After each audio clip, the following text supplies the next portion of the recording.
তোমার হিন্দু মেয়ে পছন্দ হয়েছে, ঠিক আছে। তোমার ইহুদি পছন্দ হয়েছে, হ্যাঁ ঠিক আছে। এখানে অন্য কি? তোমার যেটা ভাল লাগে এটা, তোমার যেটা মন চায় এটা, তোমার পছন্দই তোমার জীবন।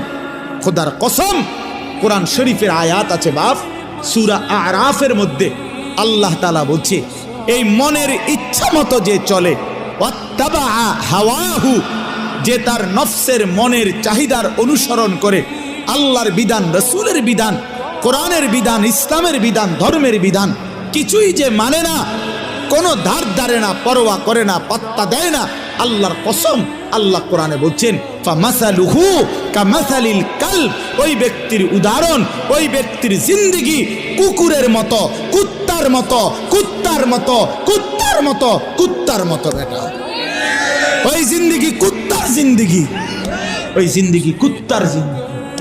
আমি বললাম